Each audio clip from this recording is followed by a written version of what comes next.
Tu, porém, permanece naquilo que aprendeste e de que foste inteirado, sabendo de quem o tens aprendido, e que desde a tua meninice sabes as sagradas letras, que podem fazer-te sábio para a salvação, pela fé que há em Cristo Jesus. Toda a Escritura divinamente inspirada é proveitosa para ensinar, para redarguir, para corrigir, para instruir em justiça, para que o homem de Deus seja perfeito e perfeitamente instruído para toda boa obra. Conjuro-te, pois, diante de Deus e do Senhor Jesus Cristo, que há de julgar os vivos e os mortos, na sua vinda e no seu reino, que pregues a palavra, instes a tempo e fora de tempo, redarguas, repreendas, exortes com toda longanimidade e doutrina, porque virá tempo em que não sofrerão a sã doutrina, mas tendo comichão nos ouvidos, amontoarão para si doutores conforme as suas próprias concupiscências, e desviarão os ouvidos da verdade, voltando às fábulas. Mas tu, sê sóbrio em tudo, sofre as aflições, faze a obra de um evangelista, cumpre o teu ministério. Nós temos duas grandes perguntas na nossa vida. A maneira como você responder essas duas perguntas é a maneira como você vai levar a sua vida. Quem é Deus? Quem sou eu? Quem é Deus? Quem que Deus é para mim? Como é que eu me vejo? O que eu acho que eu sou? Quando eu respondo essas duas perguntas, eu estou colocando para fora algo que os teólogos, os filósofos, chamam de cosmovisão. É a maneira como eu enxergo o meu mundo. E a maneira como eu enxergo o meu mundo é a maneira como eu vou vivê-lo. Se eu achar que o mundo é algo que surgiu ao acaso, do nada, se eu achar que eu vim parar aqui porque uma bactéria cresceu, e aí foi crescendo, virou uma galinha, um macaco, e aí eu apareci. E se eu achar que as coisas terminam assim que eu morrer, eu vou levar a vida de uma maneira. Se eu achar que é o acaso é que guia todas as coisas, tudo acontece por um acaso. Ou, como alguns costumam dizer, tem um sujeito lá em cima, que ele tem uns dadinhos mágicos lá, que ele joga os dados, e aí acontece o que der para acontecer. Mas ele não tem nada a ver conosco aqui. Ele está tão distante de nós, ele é tão transcendente, que ele não tem nada a ver conosco. Quem resolve os seus problemas e paga as suas contas no fim do mês é você, com o seu salário, com o seu dinheiro. E quando você está apertado, você vai falar com o pastor, que também não vai resolver nada, né? Ele só pode, no máximo, chorar com os que choram. Muita gente guia a sua vida dessa forma. E há outros que não. Há outros que guiam a sua vida achando que Deus está em todas as coisas. Tudo é Deus. Você já leu isso em algum carro, né? Tudo é Deus. A árvore é Deus, o sol é Deus, a lua é Deus. Todas as coisas são santificadas, os santificáveis, né? E é um Deus totalmente imanente, mas ele não tem muito poder, ele não tem transcendência, ele é um Deus meio capenga, meia boca, ele resolve algumas coisas. Quando eu estou com um problema mesmo, eu tenho que procurar o médico, porque é o médico, psiquiatra, psicólogo, Outros acham que é o curandeiro, pai de santo, que vai resolver o meu problema. Percebe que existe um arsenal de ideias. Eu estou citando algumas, tem centenas de outras, que eu poderia ficar falando aqui a noite inteira, mas não vamos perder tempo com isso. O que o apóstolo Paulo está cobrando do seu discípulo Timóteo aqui, é que ele saia fora de tudo isso. E ele responde para o Timóteo todas essas questões que nós colocamos. O Deus que nós cremos é um Deus transcendente, ou seja, ele não pertence à criação. Nós somos criação e ele é criador. Mas ele é imanente, ou seja, ele é Deus conosco. Ele disse que estaria conosco até a consumação dos séculos. Eis que estou convosco até o fim dos tempos.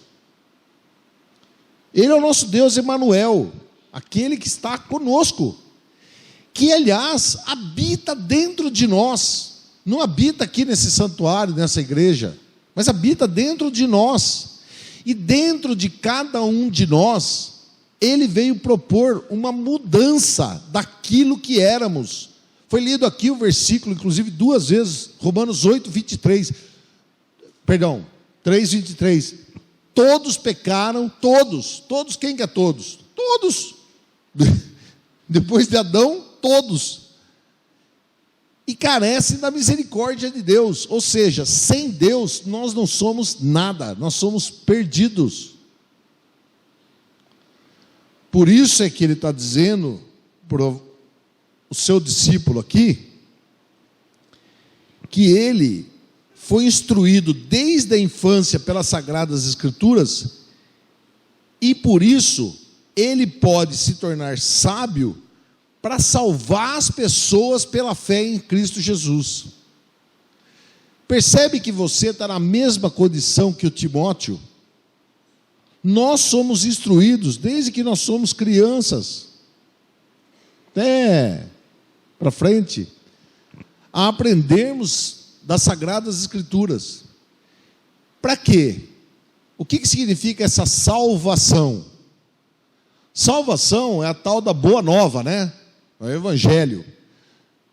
Nosso pastor da nossa igreja, semana passada, eu gostei de uma frase que ele falou assim: antes de falar a boa nova para as pessoas, você tem que contar a má velha. Antes de falar a boa nova, você tem que falar a má velha. E qual que é a má velha? Você é pecador. Você foi gerado em pecado pela sua mãe. A vontade do seu coração não é para a glória de Deus. A vontade do seu coração é para a tua própria glória. Como quebrar essa cadeia? Aí vem a boa nova. Essa cadeia foi quebrada lá na cruz. E por isso nós podemos nos apossar através da fé, que não vem de nós, como foi citado aqui em Efésios capítulo 2, né? Essa fé não vem de nós, é dom de Deus, e não por obras, para que ninguém se glorie. Então, meus irmãos, essas duas perguntas, quem sou eu e quem Deus é, se você nunca pensou nisso, comece a pensar. Porque a resposta que você der para essas duas questões é a forma que você vai levar a sua vida. Ah, mas eu sei essas respostas, tenho até boas respostas para isso. Mas a minha vida, muitas vezes que eu levo, não é uma vida que honre e glorifique a Deus. É verdade. Por quê? Porque você está, apesar de sabendo quem Deus é, deixando dar vazão aquilo que está lá dentro, que você disse que ia abandonar. Que você ia se despir do seu velho homem, ia se revestir do seu novo homem. Tudo isso que eu estou falando para vocês é a base do chamado aconselhamento noutético. E é isso que eu aprendi lá nos Estados Unidos. E é isso que eu tenho procurado praticar. E outros irmãos, como o pastor Éder, e milhares deles, estão estudando no Andrew Jumper, que é uma das instituições aqui no Brasil, que segue essa mesma linha de pensamento. Tá? O que essa linha propõe? Essa linha propõe exatamente o que está escrito nesse texto, exatamente o que está escrito aqui. E eu vou repetir alguns pontos para vocês. Primeiro, no verso 16, ele fala assim, ó, toda a escritura é inspirada por Deus e útil. Toda a escritura, não tem nenhum lugar da escritura que não serve, que não é inspirado por Deus. Ah, mas eu acho que o homem veio do macaco, Bom, meu amigo, então você não acredita nas escrituras. Não, eu acredito, eu só não acredito naquela primeira página lá. Bom, se você não acredita logo de cara na primeira, eu vou falar para você que eu também não acredito naquela página que fala que Jesus ressuscitou dos mortos. Já que é para escolher uma página, cada um escolhe uma, tá? Isso não faz o menor sentido. Você está falando que toda a escritura é inspirada por Deus, ou seja, homens escreveram, homens falhos, pecadores. Aliás, é interessante a gente ver o que está acontecendo na hora do culto, né? Deus vai usar um pregador falho para falar para pessoas falhas. E nós vamos sair daqui edificados, para a glória dele. Não é fantástico? Como é que isso acontece? É uma obra espiritual, não é? Bom, toda a escritura é inspirada por Deus e útil. Então não tem lugar da escritura, não. Esse pedaço aqui não serve para nada, vamos deixar. Esse aqui é só para enfeite que está aqui. Não. Se nós não compreendermos algum pedaço da escritura, é um problema nosso, não é um problema da escritura. Se você tem dificuldade com algum texto da escritura, é um problema seu. Você deve procurar ajuda. Não é isso que a palavra fala?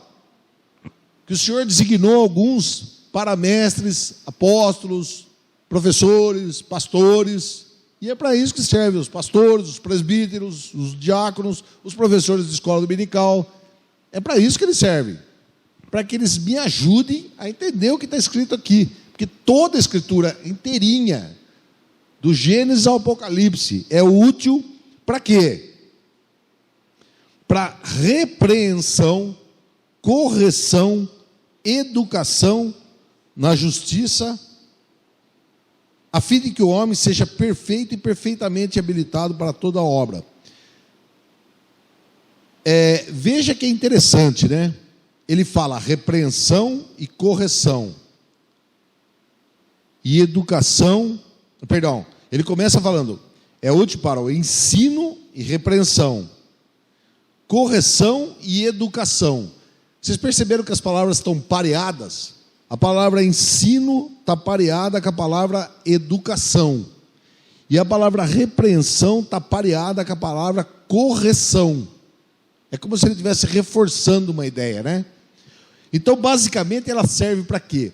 Para ensinar, para transmitir conhecimento, para melhorar o meu entendimento, para que eu possa ajudar os outros. Mas ela também pode ser usada para exortar o caído. E exortar não é pisar na cabeça de quem está caído. Nunca faça isso. Mas pera um pouquinho. O cara é pecador, meu. Ele está traindo a mulher dele. E você não vai falar nada para ele? Vamos. Nós vamos falar o que a Escritura fala para ele. Nós não vamos falar o que nós queremos falar. Ele está errado. Ele está errado. Mas o que ele precisa? Ele precisa de alguém que chute a canela dele, ou ele precisa se arrepender e pedir perdão para Deus e para a mulher dele? É disso que ele precisa. Ele não precisa apanhar. E se ele precisar apanhar, quem vai bater nele não somos nós. É o Senhor. E como que o Senhor faz isso? O Senhor faz isso usando homens que foram eleitos para isso. Por isso que a igreja tem um conselho, não é? Então, como é que fala Mateus 18? Se você sabe que tem um irmão que está pecando contra você ou contra alguém, o que você tem que fazer? Vai falar com ele. Não adianta fazer fofoca dele. Fica falando para todo mundo. Você viu o cara lá, tal, viu ele no bar lá com uma mulher lá e tal. Não adianta nada. Você está sendo pior que ele. O que fala lá em Gálatas 6? Vamos dar uma olhadinha em Gálatas 6:1, que é um pouquinho perto de onde nós estamos aí.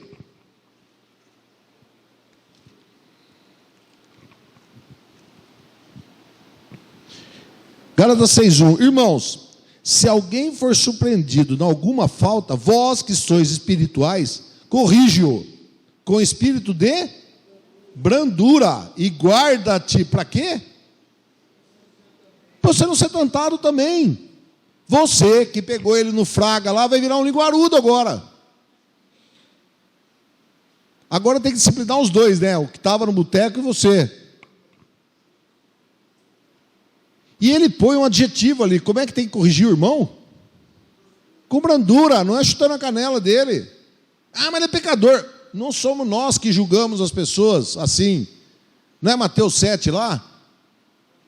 Mateus 7 é uma passagem fantástica.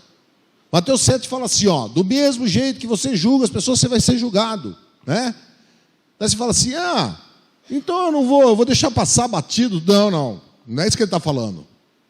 Ele está dizendo o seguinte: não cabe a nós exercermos juízo condenatório contra as pessoas. É claro que nós temos que julgar as situações. Isso convém, isso não convém. Como foi orado aqui para os irmãos que vão concorrer à eleição. Que eles fujam daquilo que não convém ao cristão. Para fugir, eles têm que julgar. Mas não é um julgar condenando. É um julgar analisando. Tá? Eu não devo me juntar com essa turma aqui. Não é o que está escrito lá em Coríntios, né? Tudo me é lícito, mas nem tudo me convém. Posso entrar no boteco e tomar uma cerveja?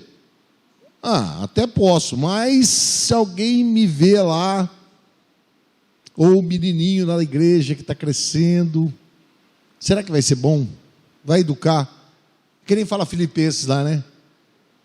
Tudo que for bom, de boa fama, né?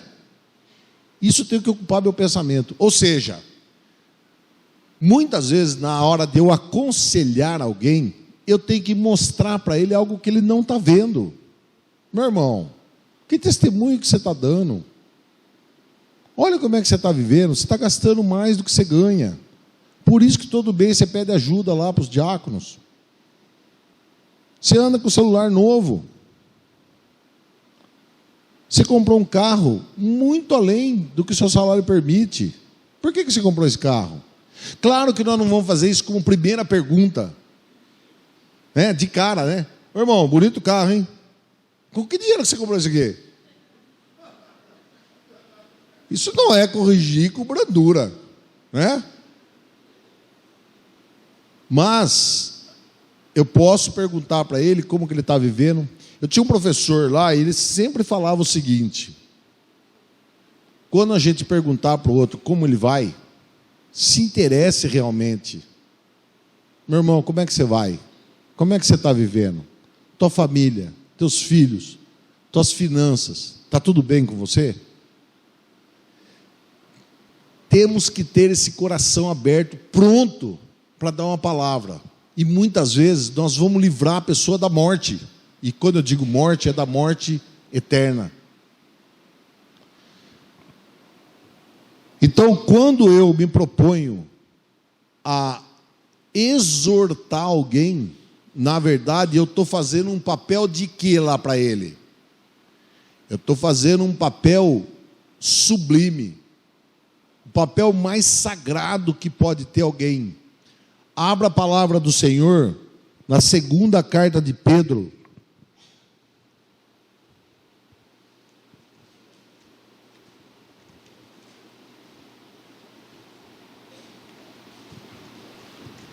Capítulo 3.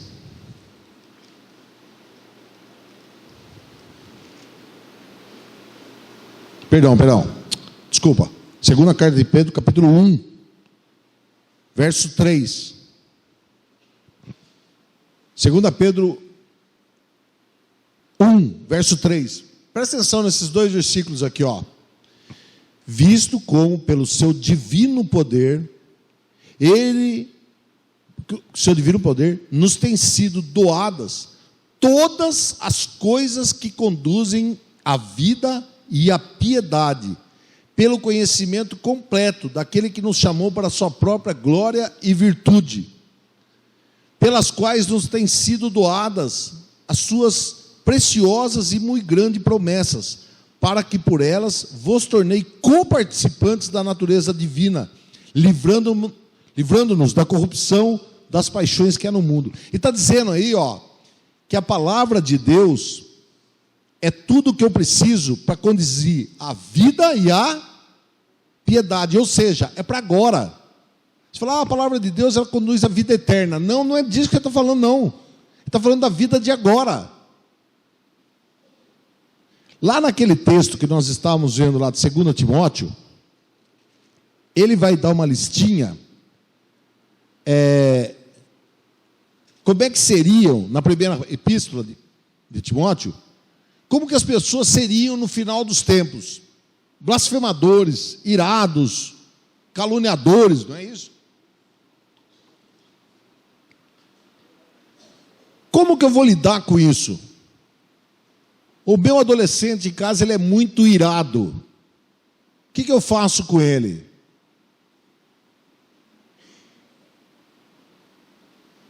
Bom, tem que avaliar. Será que ele pode ter algum problema clínico? É bom levar ele no médico? É bom. Não vou dizer que não deve ser levado. Mas provavelmente, muito provavelmente, o problema dele não está na autoafirmação de quem ele é. Não está em nenhuma síndrome do transtorno do déficit de atenção, ou qualquer outro nome bonito que invente aí. Provavelmente o problema dele qual que é? Rebelião contra o Senhor. Não é isso? E assim é com uma série de outras situações que hoje, infelizmente, como que elas são tratadas? No psiquiatra, no psicólogo. Eu estou falando isso porque eu sou médico, eu não estou falando contra esses profissionais. Mas eu estou dizendo que muitas vezes os pastores, presbíteros de um monte de igreja delegam a esses profissionais o que a palavra nos diz que eu vou fazer parte da natureza divina em abordar essas coisas com essas pessoas. E mesmo que essas pessoas tivessem algum transtorno mental, isso não impede de eu falar a palavra para elas. Ah, minha mãe está com Alzheimer. Ih, cara, é difícil lidar com ela. Ela acorda de madrugada, acende a lâmpada, quer sair para a rua, faz xixi no chão. Perfeito, ela tem um transtorno cerebral, é verdade. Mas ela pode ouvir da palavra. E a palavra vai tocar o coração dela. Vocês acabaram de ver aqui um monte de criança indo escutar a palavra do Senhor, não é? Como é que quem vai dar aula lá agora vai falar com aquele molequinho lá que tinha uns 3, 4 anos? Ele vai ter que achar um jeito, não vai? Então, para falar com uma pessoa com Alzheimer, uma pessoa que sofreu um traumatismo craniano e está na cama, deve ter um jeito também para falar. Ou seja, a palavra de Deus, ela transforma a vida das pessoas. Nós acabamos de ler esse texto. E ele fala mais aqui, voltando ao nosso texto original de 2 Timóteo, no capítulo 4, ele fala assim: prega verso 2, 4:2, prega o quê? A palavra. Não inventa moda. Não fica buscando o evangelho de não sei o que lá, a teoria de não sei quem. Gente que quer misturar psicologia com palavra, com mais não sei o que lá, esoterismo. Não adianta. Isso não tem fundamento bíblico. Prega a palavra. É a palavra que é o segredo para a vida nossa. É ela que pode nos trazer esperança e cura. Não tem outro. E ele fala, inclusive, quer seja oportuno, quer não seja. Agora não é oportuno, o sujeito está acamado lá. Não importa. Não importa. E agora ele está nervoso, porque ele acabou de ter uma discussão com o patrão dele. É agora que eu tenho que falar com ele. Na verdade, eu tinha que falar com ele antes dele ter a discussão, né? Por isso tem o sermão domingo aqui. Ele está falando antes que aconteça. Mas se aconteceu, nós temos que ir lá falar com ele. E ele coloca também aqui que nós temos que pregar a sã doutrina. Hoje, infelizmente, nós moramos num país que tem um vento de doutrina para tudo quanto é lado. Gente pregando Jesus de todas as cores, tipos e formas, conforme o freguês quer. O que importa é a plateia cheia. Ou melhor, o que importa é aquele negócio lá cheio, né? Cadê? Saiu daqui. Já foi embora. É isso que importa. Gente, isso não é sã doutrina. Isso não é o que nós aprendemos. Tenho certeza que o pastor Éder conhece muito bem o que eu estou falando. Qualquer outra doutrina não vai trazer cura, vai trazer tormento. Tem um grande teólogo reformado que fala o seguinte: a doutrina dita a vida prática.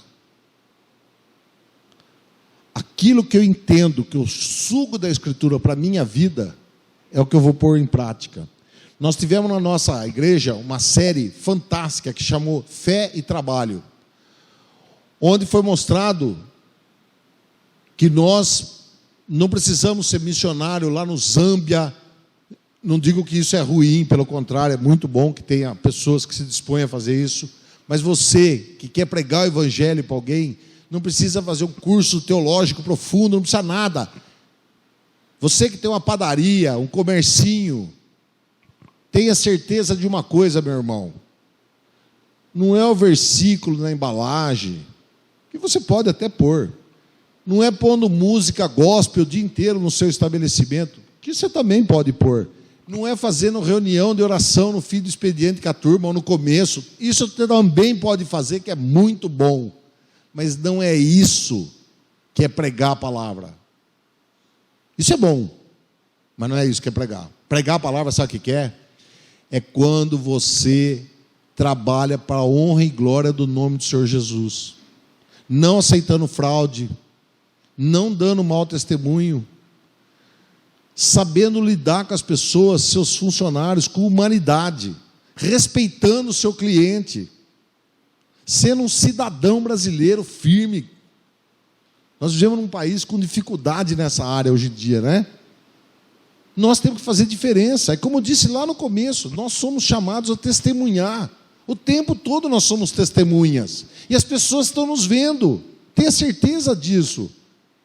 Seus netos, seus sobrinhos, as crianças estão nos vendo. Ô pai, está aquele homem no telefone de novo. Fala para ele que eu não estou. O que você acabou de ensinar seu filho? Você acabou de ensinar o que para ele? Então, o aconselhamento bíblico, ele usa a palavra de Deus para transformar vidas, a começar da minha vida.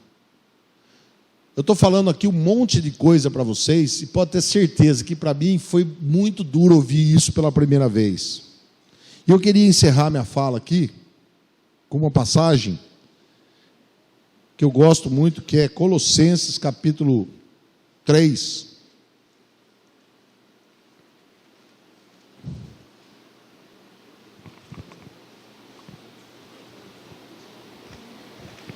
Colossenses 3, verso 16, que fala assim: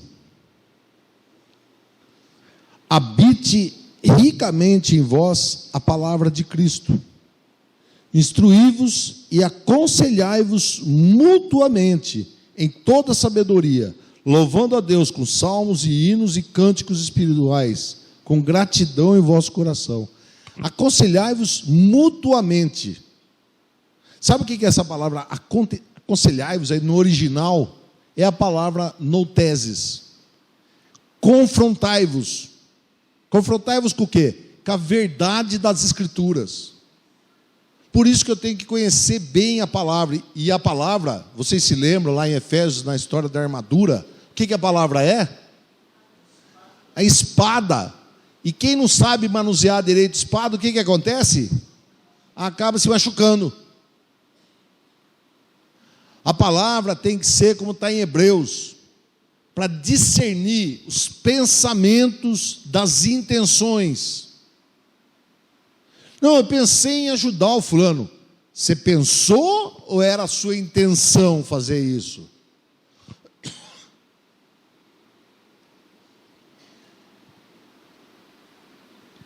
Será que era o que você queria atingir, era esse propósito? Quando você vê lá o Salmo 139, o que o salmista fala? Senhor, sonda o meu coração, vê se há em mim algum caminho mau, e me fala. E aí você vai lendo o Salmo, é lindo, né? Até que chega lá no finzinho, o que ele fala? Senhor, mas eu queria que o Senhor pegasse aqueles desgraçados lá. Daí ele para. Senhor, sonda o meu coração. Estou eu aqui falando mal dos caras de novo. É triste. Portanto, eu queria deixar com vocês essa palavra, que a Bíblia é a nossa grande ferramenta, e é nela que nós temos que escorar a nossa vida. Por isso, conclamo a todos que busquem conhecer mais o Senhor, estudando mais a palavra, orando mais, tendo mais vontade de ver isso aqui. Não dá para conhecer a Deus sem conhecer a melhor forma que Deus se revelou. Deus se revelou pela natureza, Deus se revelou no seu Filho Jesus, mas Deus está vivo hoje porque Ele fala conosco. E fala conosco aqui todo domingo no púlpito, fala na escola dominical, num monte de lugar. E isso deve servir para a glória de Deus e para a nossa alegria.